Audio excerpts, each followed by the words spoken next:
Hi, welcome to Write More Light. Today we're doing a little YEW alum spotlight with one of my favorite humans, Ava Miller. I am Sarah, your trusty face of the Writing Center. Ava, thank you so much for hanging out with me today. Thank you so much for having me. I'm so excited to be here. I am super excited to have you. I mean, we've met in person, but not when I was in the capacity at the center that I am now. And I feel like this is my first opportunity to like dig into who you are as a human being and as a writer, which I always wanted to get to know you on a more human level. So I'm super pumped. Yeah, same here. Exciting. Thank you. So I'm just gonna like rewind a couple years and ask you how you first heard about the center or about the Young Emerging Writers internship. Yeah, so both of my parents were actually friends with Ryan way before I knew who he was. They knew his partner, Kate. They were both they both acted with her in local theater. And so they knew general information about the Midwest Writing Center from that. And then after a while, I got old enough to apply. And so my mom learned more about the entire thing from her work at Augustana College. Um, and so she said, yeah, you're interested in writing, obviously, so you should apply. And the first year I applied, which was I think 2017, I did not get in because I sent in an essay that I had written for class, which is not really what they're looking for in YEW, I have since discovered. But the second year I applied, I went to more information sessions and just kind of learned more about I guess the poetry scene in the Quad Cities. And so I applied again, and that time I got in. Uh, and so yeah, uh, that was 2018, and it was a really good year. So you've done it. I was going to ask first if you, but you already answered this, if you were already seeing yourself as a writer when you first got into the center, into the internship. Yeah, I have been writing since I could pick up a pencil, is what I always tell people. I think I started like just writing like little like kids stories around the age of 3. And then from there, I kind of started writing more like chapter books. And so, yeah, I definitely thought of myself as a writer when I entered YEW. Probably more exclusively a prose writer. I hadn't really been writing much poetry except for like class projects, but that definitely changed once I got into the internship. That's so interesting. I didn't write prose until, so I think most people know this about me already, but I was in the second year of the internship and it totally, totally changed my life. And I think the reason I asked if you saw yourself as a writer already is because I think there's this time in life as we grow up where we no longer feel like we have that ownership over that title. But like you, like I remember 4th grade, I want to say, when we were given like journal time in class, I like wrote a novel. I don't know how long it was in reality, but I just every time I picked up from that same story and kept going. So I certainly had a mind for it. So I feel you. And I think it's really important that we call ourselves writers, no matter how highbrow or academic we are.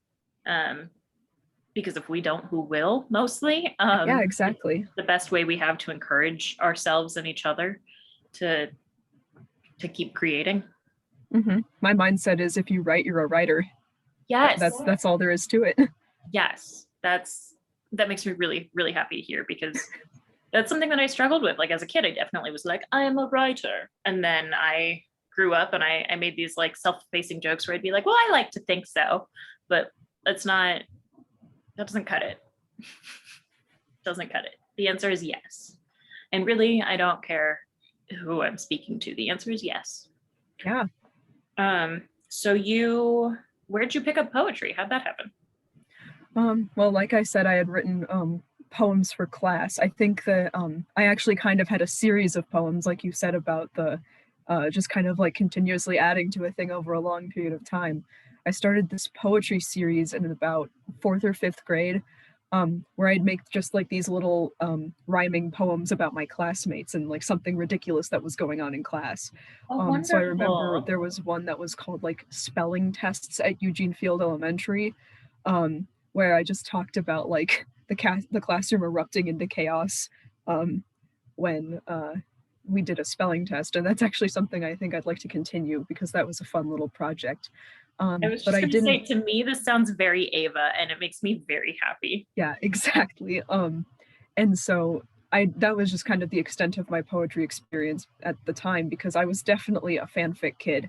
I was definitely the kid who, for me, it was Monster High. I got started writing Monster High fan fictions in about fifth grade, and I think that continued till seventh grade. And then I started developing my own characters off of that fan fiction and like kind of writing my own novel series. But yeah, I hadn't really done much poetry until I entered the internship. And I guess that was Ryan kind of redefined what poetry was to me. I was definitely one of those people who thought that poetry had to rhyme and had to have iambic pentameter or whatever.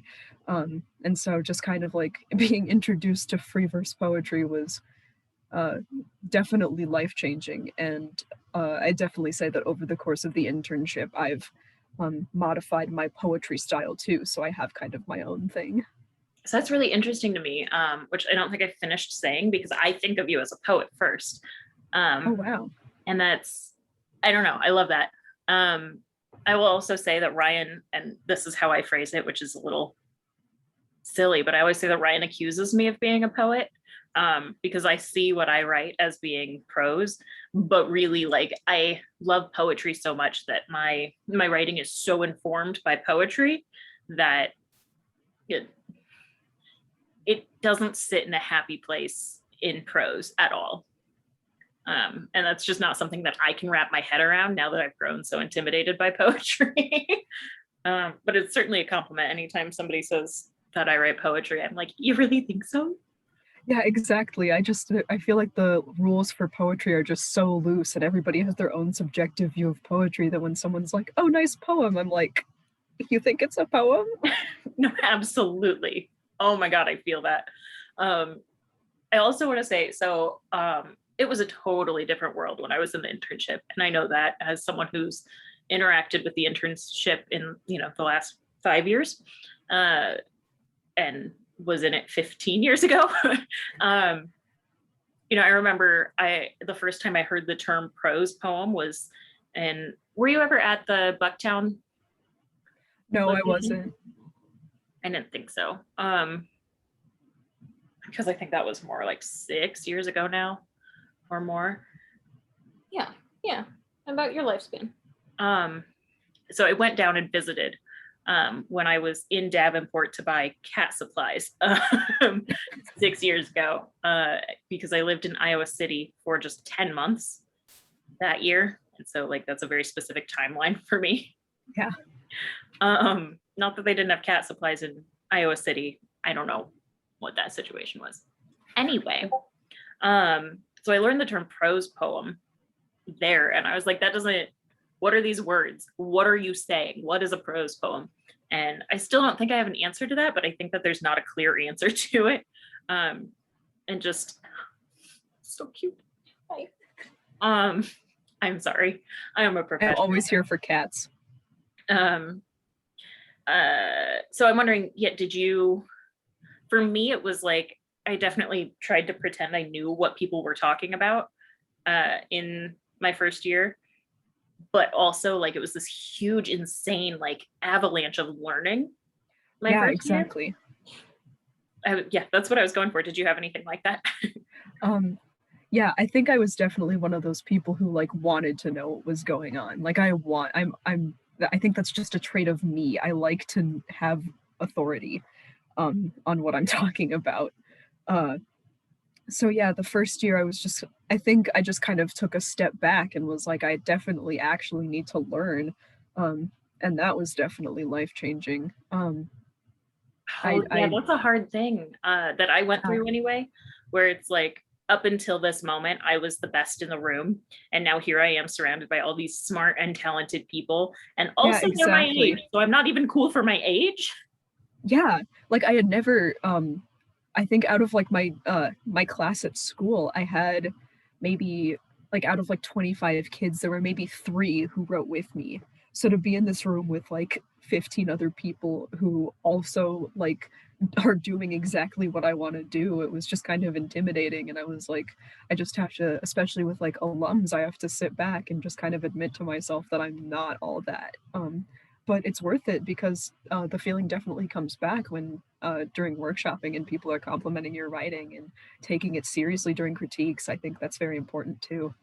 Oh, totally. I was just going to say, like, as intimidating and scary as that first moment is, it pretty immediately evaporates into this, like, this is an environment of joy and growth and like community. And the Mm-hmm. community thing, I think that was the first time I ever sorry, I ever experienced that, because I so badly wanted to be the best in the room. But then it was immediately like, oh, I have a whole family of people who want me to be the best in the room too. Yeah. That's really, it's, so I know the internship has changed a lot because we used to do specifically the Iowa workshop method. And my current like self improvement path that I'm on is about like discovering what a workshop is, what a workshop can be, what workshopping means, because there are dozens at least of different workshop methods out there. Mm-hmm. Cat butts to be rubbed. Yeah. And I never knew that. And then I left that and went to an art school in which we used what they call the story workshop method, which is still, I've never encountered anything like it. And I hated it at the time. I talked crap about it constantly. And now I have a lot of respect for it because it is the only form of workshopping where it's basically impossible to give value judgments. And of course, for our purposes, when I say value judgment, what I mean is saying something is good or bad, saying you like it or don't like it, or it works or it doesn't work. And what you did in this workshop is you just retold the person's piece to them, and that drove me Oh, I nuts. like that. But it's really cool, yeah, because you from the way they retell it to you, you can discern like, oh, this thing I did really worked, or they totally misunderstood that thing, or 6 people totally misunderstood that thing, but it stuck with them. That's definitely happened to me. I had a really weird scenario where in the creative writing class that I actually took last not last semester, but last year last year spring semester. It was my very first creative writing course in a college setting. And again, we weren't allowed to tell the professor what it is we wrote about, kind of like we do in YEW, like the work has to stand for itself. So I turned it into the professor, and I had written this poem about people disrespecting common, I don't know how to say it, but common traditions in terms of death. Um, so I had written about people just kind of like exploiting death. And when I gave it to the professor, she said, "This is a very interesting poem about a school shooting." And I was like, "What?" Um, and then I gave it to other people and didn't tell them what it was about, what I had in mind. And they said, "This poem is about a school shooting." And I was like, "No, it's not." So I really had to go back and revise and kind of look at what it was that everybody noticed that I didn't. And that definitely helped Yeah, me a lot. that's so interesting too, because like if that were me, I would be like, I cannot speak to school shootings. Like I can't be perceived that. I mean, I'm sure that you could speak to it better than I could, but I would be very uncomfortable. That's how And I felt too. I was like, I've never experienced a school shooting. How should I can't have written about it. What? I mean, any of us could, but I would be very uncomfortable Yeah. as like a representative voice of that. So I'm so glad that you have an example to go with that. That's so cool. Yeah.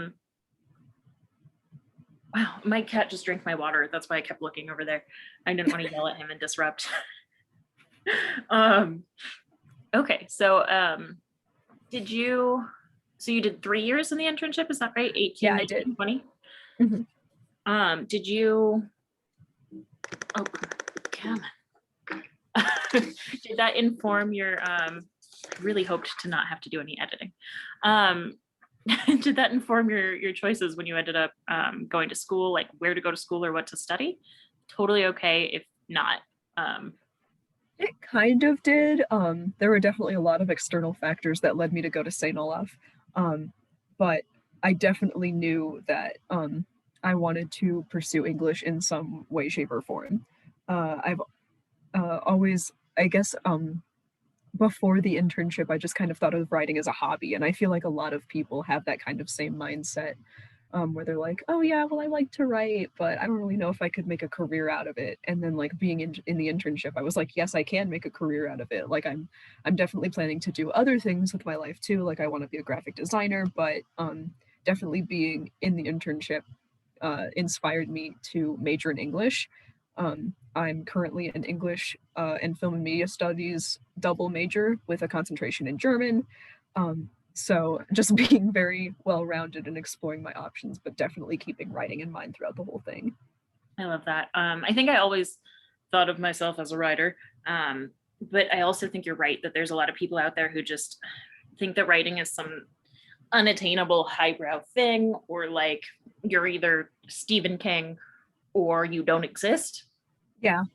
And I think that that's one of the saddest things that I can think of. Hi, are you okay? Um, because I think, we're all storytellers, and however it is we find it most natural to tell our stories is important to pursue. One of my favorite quotes ever, I don't know if you've heard me say this, I usually put it in writing, is the truth about stories is that's all we are. And, we are the stories that we are told growing up, but also we are the stories we tell. And so one of the things I think is most important in the world is that we tell stories, we own our stories, we shape our stories.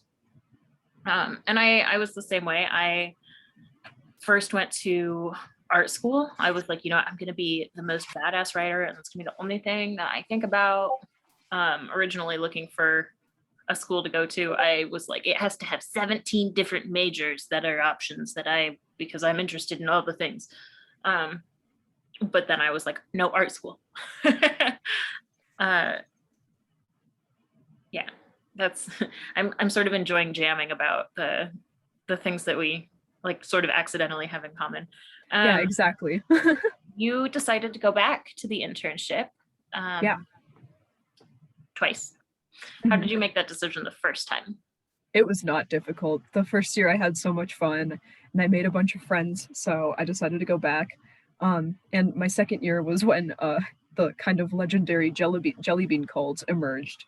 Um, and that was, oh boy, it's me, Lars Mesky Wren, Janie Locander, Allison Gustafson, and Olivia Ziegler. So that's like that was the workshop group that year. And we clicked so much. And I don't really know how, but just us combined together, we were like, yes, we can take on the world. We still have a group chat that we still use today, like 2 years later. But then, yeah, once I had made a bunch of friends my first year, but the second year was like, I have to come back now. And so, yeah, just kind of carrying on with the big group of people that I met who are like me was really amazing. And I wanted to spend as much time with them as possible. Yeah, no, there's definitely a phenomenon of being seen. I think that is revelatory and a game changer, right? Very cool. And the third time, it was just like, this is a cool thing. I'm going to keep doing it. Yeah, I enjoyed it so much the first 2 years that I was like, this is going to be my last year I'm eligible, so I have to. I love It had that. become so important in my life by then that I just could not pass it up. I love that so much. Now I understand that you have expressed interest in joining the faculty team this year. Yes, I am very excited about that. Can you tell me how this piques your interest? What you think is going to happen? How you think it's going to go? Well, I think workshop is one of my favorite parts of the entire internship. I love reading other people's writing, and I love just kind of I love critiquing in general. I think I'm a little weird that way, is that I don't like tearing people apart. I like building them up in that kind of form. And so just to be able to supervise that kind of thing is super exciting for me. I'm really looking forward to that. Yeah, I think that that's a very good and difficult skill to build, and I don't think I built it until recently. The art of the critique. I'm actually going to be doing a Write More Light episode in which I'm critiqued live on air. Oh, wow. Because I talk so much about workshopping and critique and stuff, and I feel like the only fair way to give an example is to like put myself on the chopping block. I've got a month. I can prepare. But That should be exciting. it's really difficult to figure out how to give feedback that is both constructive and also to the point, while not making a value judgment and also not like speaking poorly. Yeah. You want to say what you mean and say it tactfully and in the spirit of helpfulness, and also like you have to be eloquent to accomplish that. Yeah, I'm definitely like, I always joke about this. My mom's an English major, my dad's a philosophy major, so I feel like I'm the combination of the two. I uh, I definitely have the philosophy brain. I like to know what I mean and say it properly. I think that's definitely a good skill to have in workshop. For sure, for sure. And also you have to be able to really read well. I guess the term we use in academia is close read.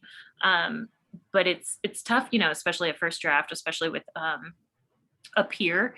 I know a lot of the times when I'm writing, I'm just writing.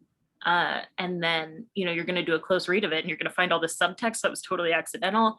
And I can't answer to it because there was no intention there. Yeah.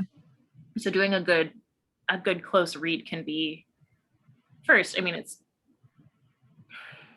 the greatest compliment you can give a writer is to really give time to their work. But it can also really open up doors for how the piece progresses if you just have one good reader, one good critic.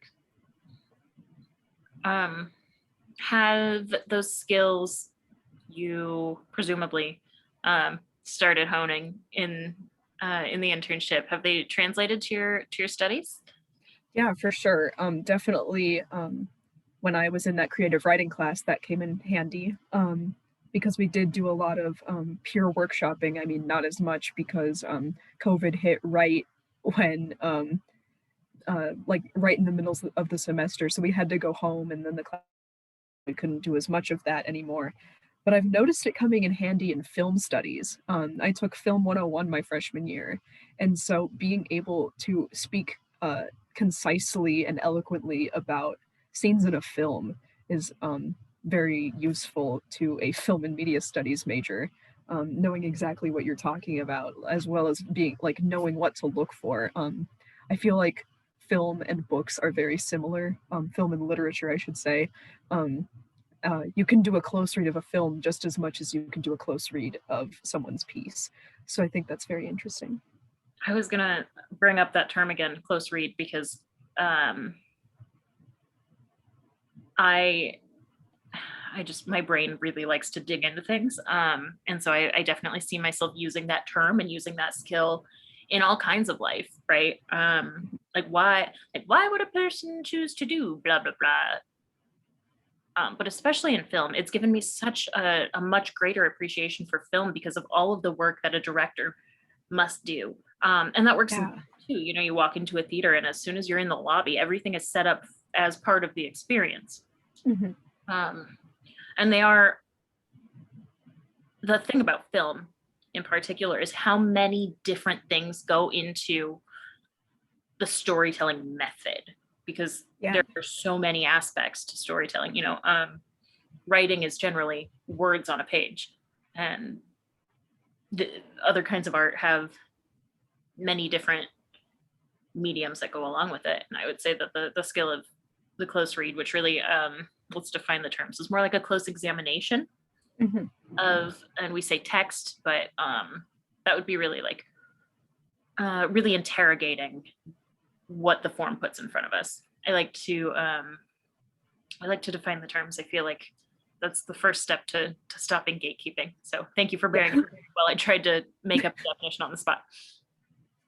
I also, I maybe have asked you this before, so I apologize, but at my university where I went to school, the film department was part of the English department. Do you have that, or are they totally separate? They're actually totally separate. They just invented actually last year they invented the film and media studies major. It had just been, you could only concentrate in film or media studies. And so I am very excited to be one of the first people at St. Olaf to actually major in film and media studies. And I think that's very cool.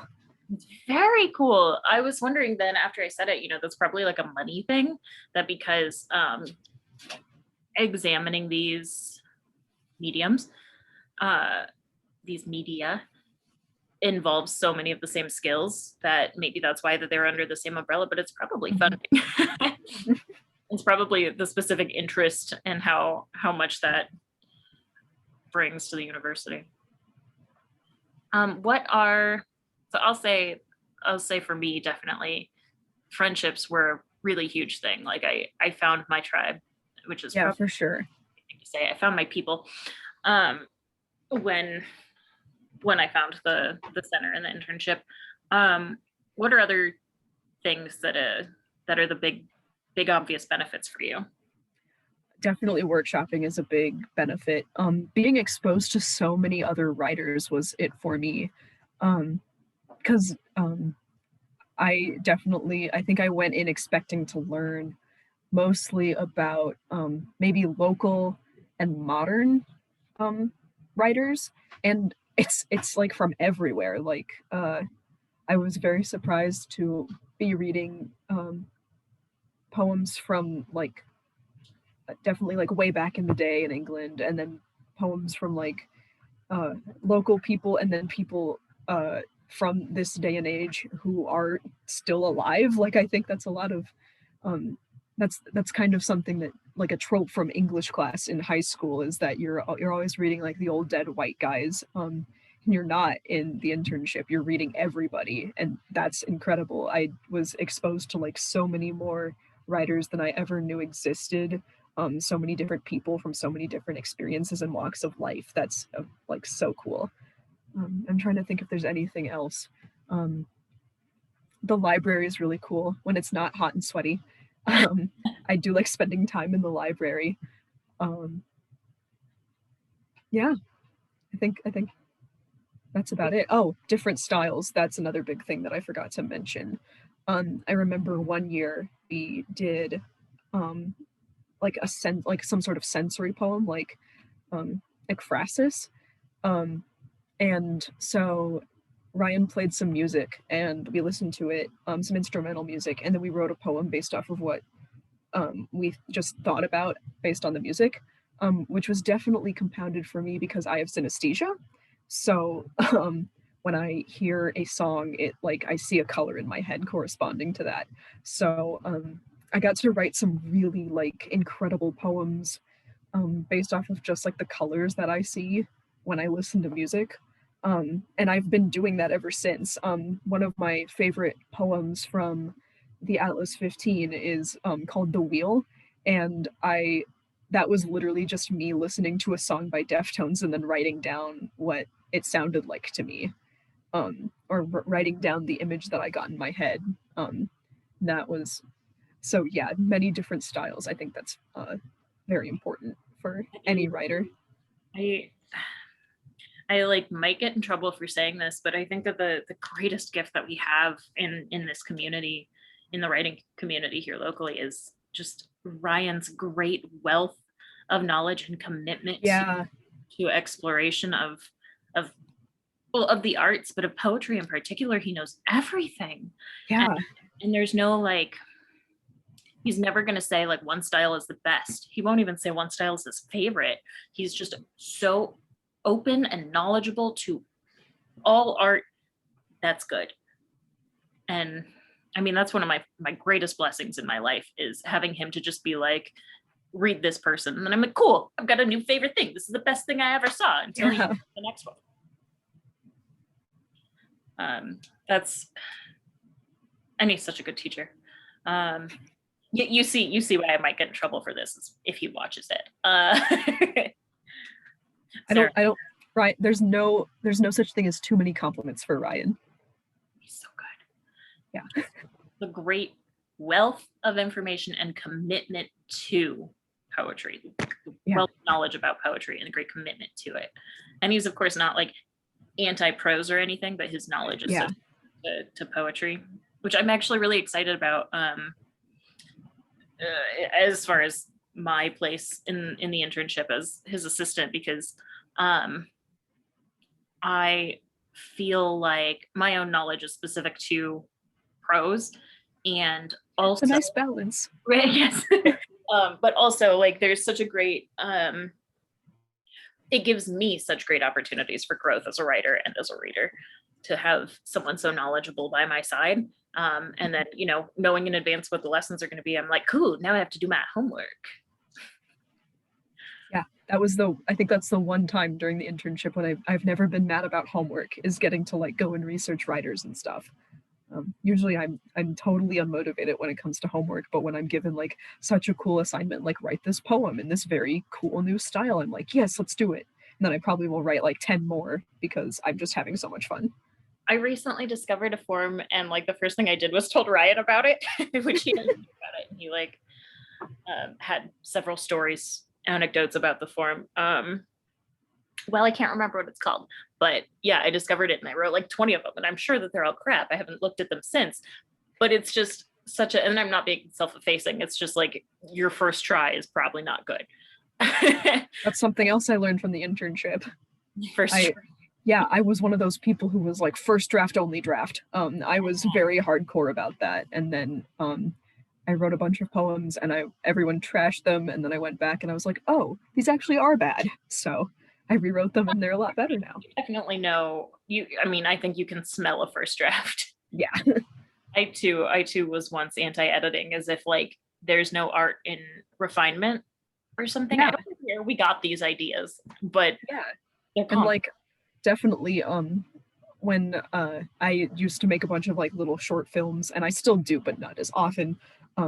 And one of my favorite parts is editing, and I was doing that during the exact same time I was writing all of these stories and not editing them at all. And so I'm now just kind of like, what's the difference? Like I was chopping up so much of this film and I just refuse to do that with my own writing. Like, what's the issue? Isn't that interesting? You know, we've very seldom come across art in its raw form. And even when we do, like beatniks were big proponents of not editing. And even so, they edited. Like, I know I went to see the scroll for On the Road, and it's an entirely different beast from what got published. And it's just like very misleading. Yeah.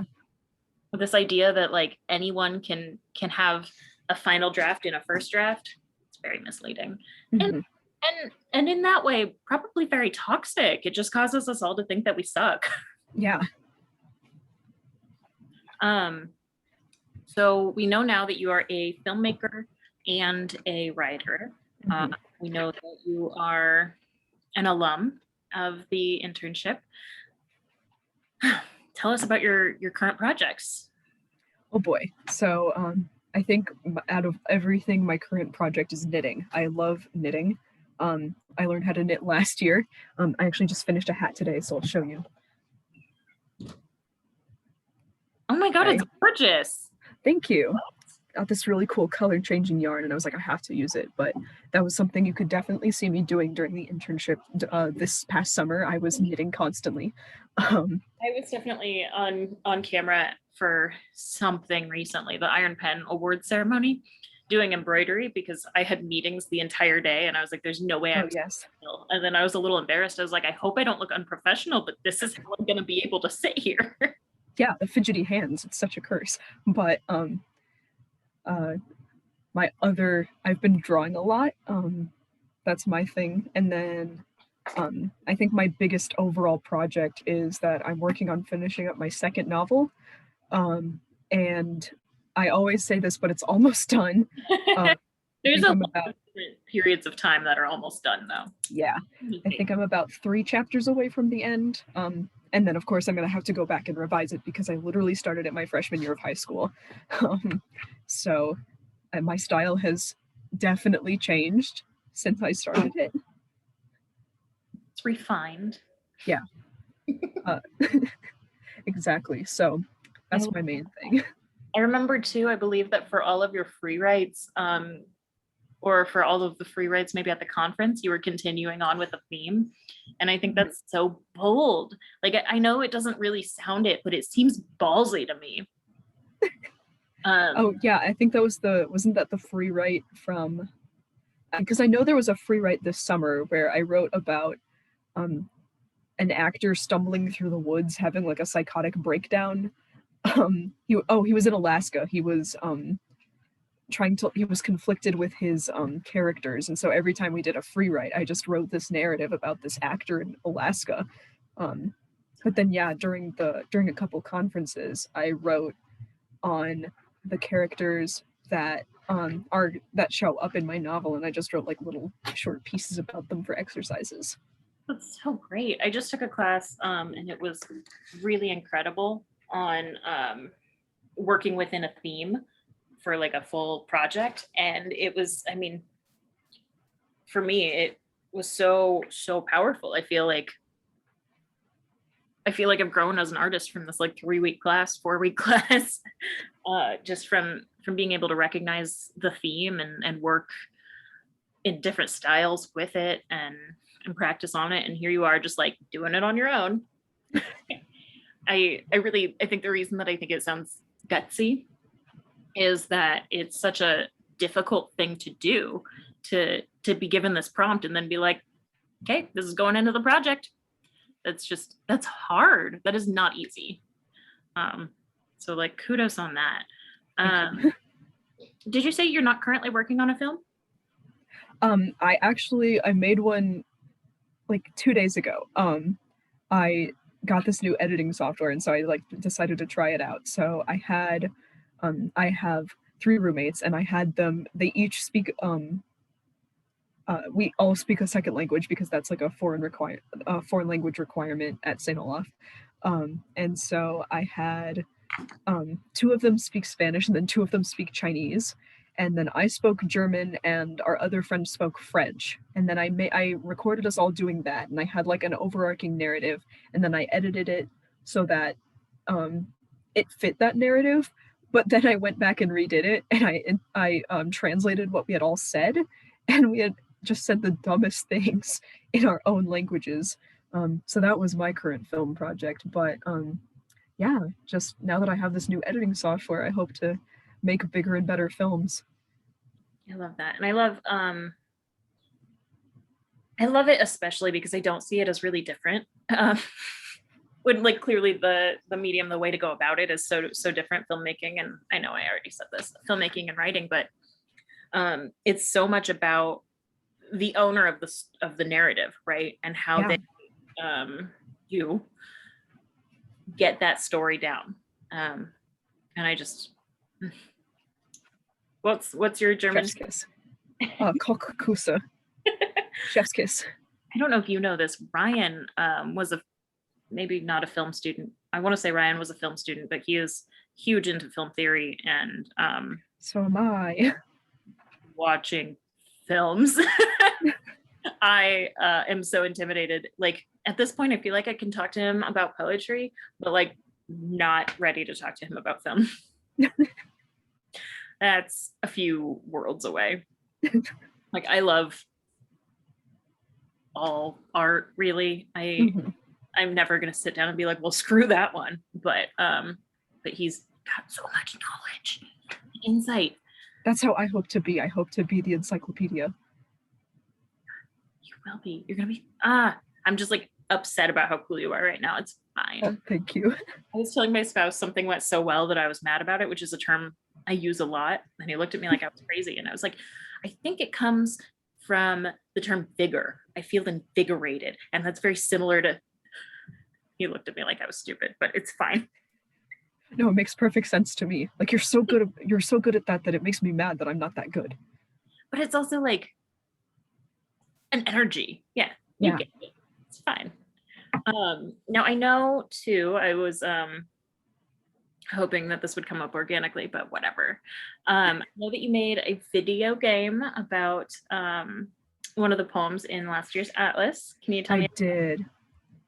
So I'm taking currently an electronic literature class.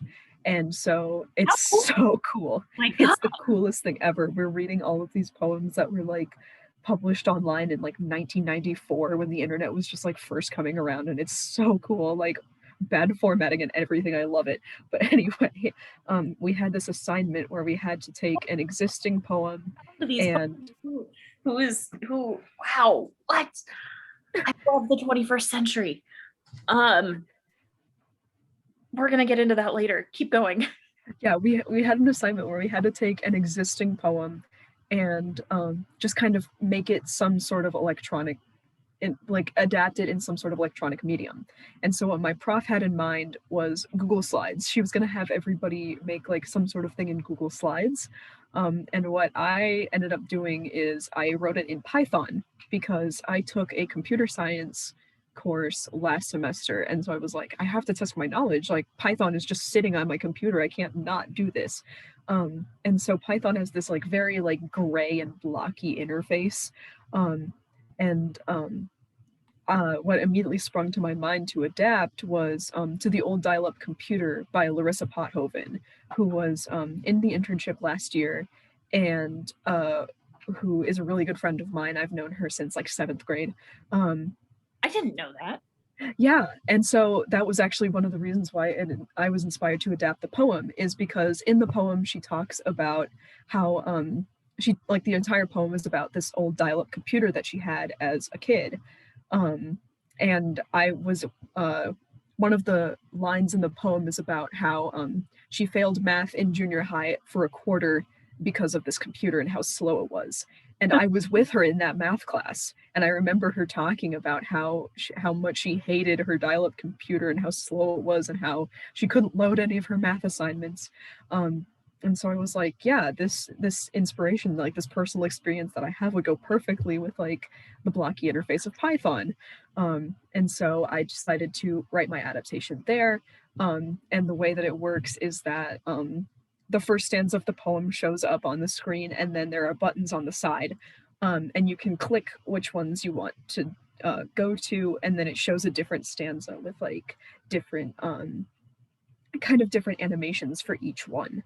Um, so like the one that's about like a recycling center shows up as a recycle bin, and then there's one about a gallery that like erases photos, and um it pops up and gives you an error message that says some information may have been lost. And I actually had to put like a warning to anyone who read it and said like all errors are supposed to be there. If you get an error, don't worry, that is supposed to be there.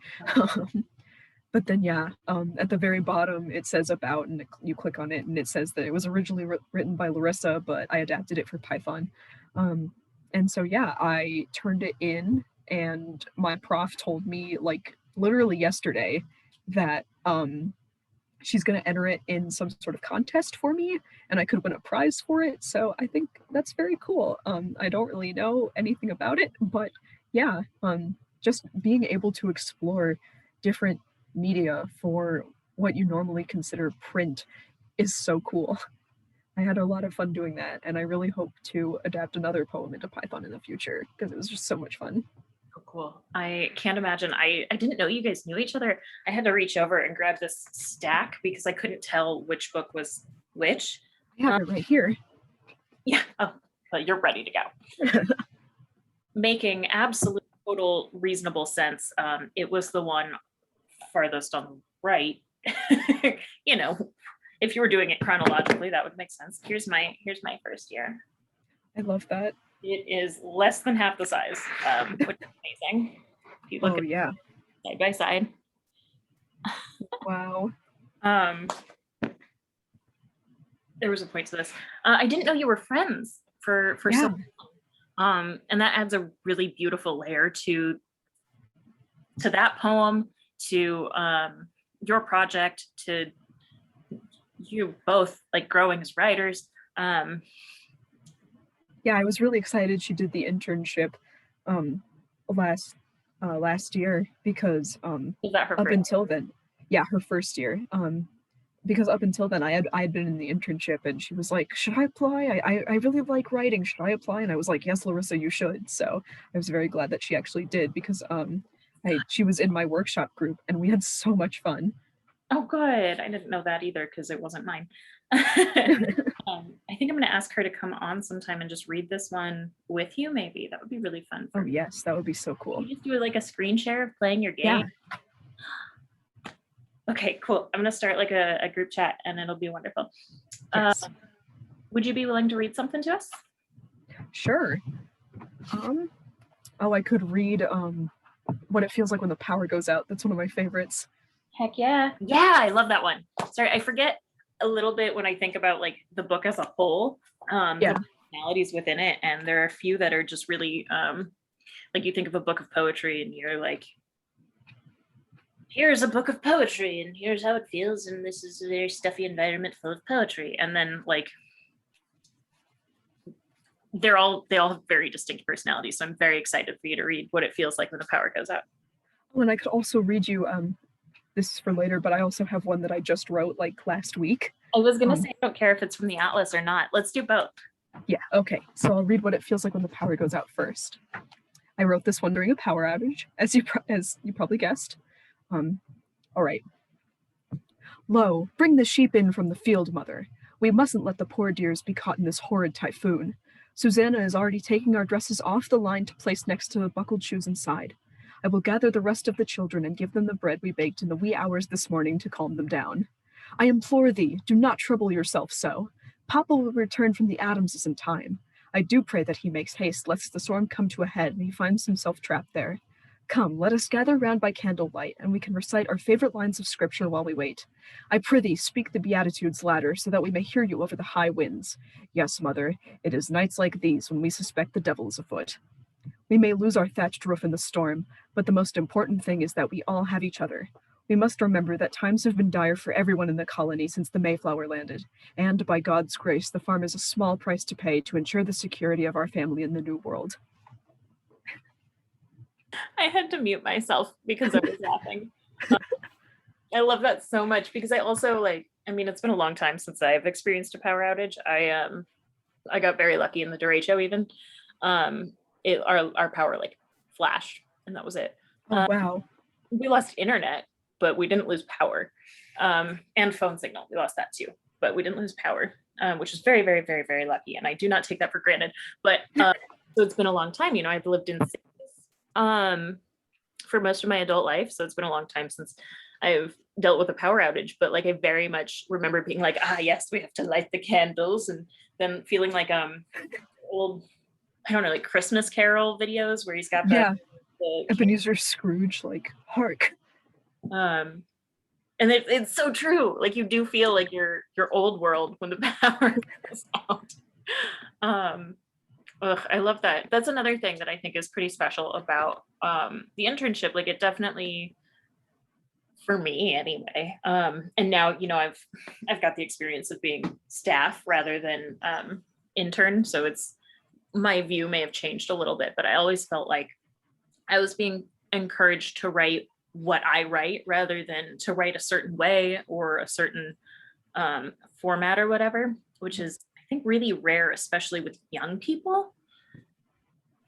I found that the poems that I actually like go over the best are the ones that like I don't really have to like think about. Like I can have a concept in my head and be like, I'm going to execute this perfectly, but the ones that actually tend to be like crowd favorites are the one I just pull out of nowhere. That was definitely one of those.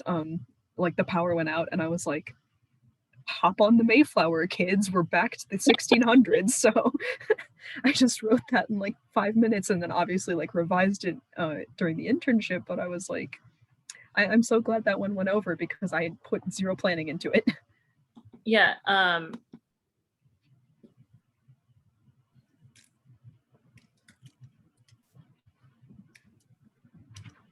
Sorry about that. That's really interesting. I actually had a similar frustration, like your funny anecdote was my huge frustration and actually like why I quit art school because the harder I tried, like the more I wanted to grow, the worse my stuff did.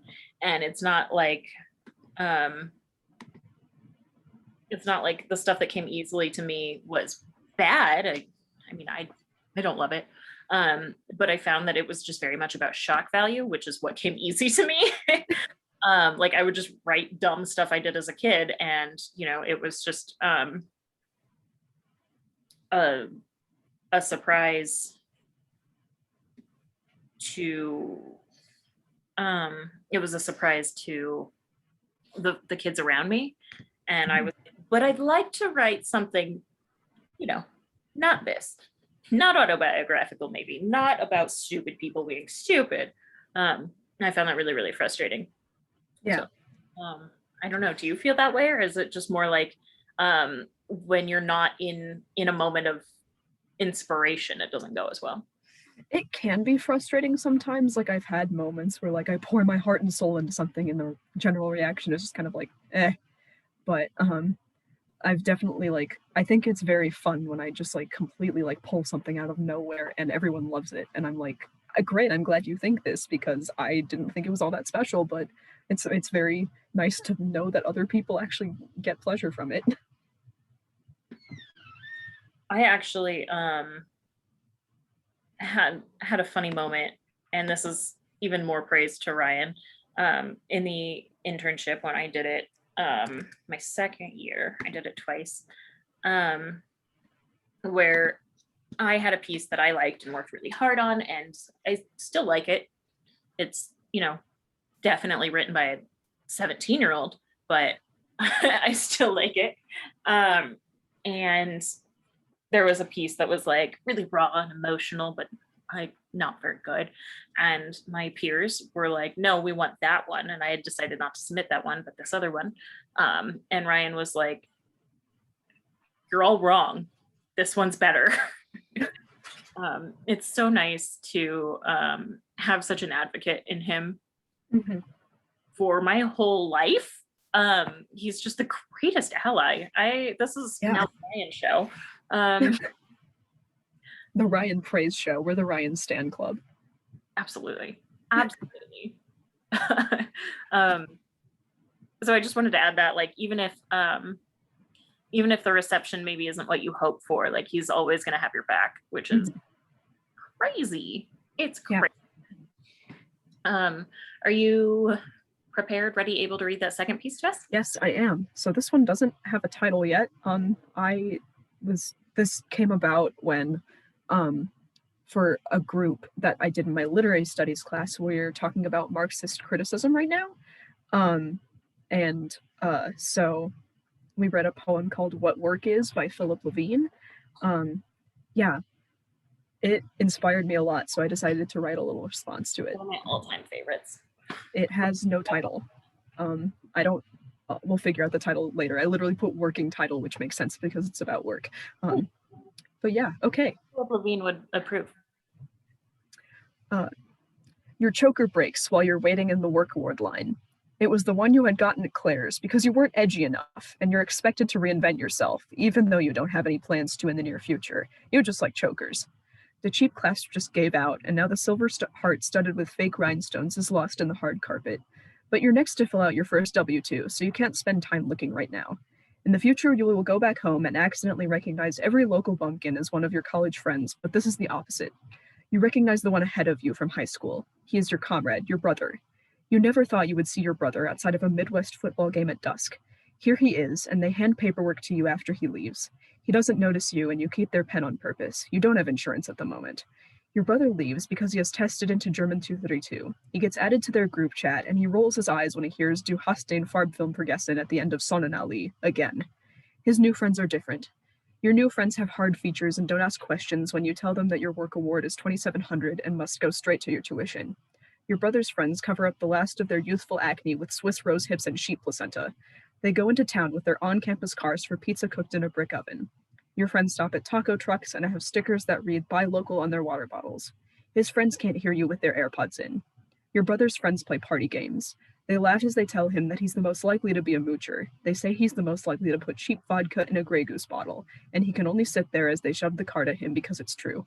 You got the job. You have to wear tap shoes because you can't afford new ones, but that's okay.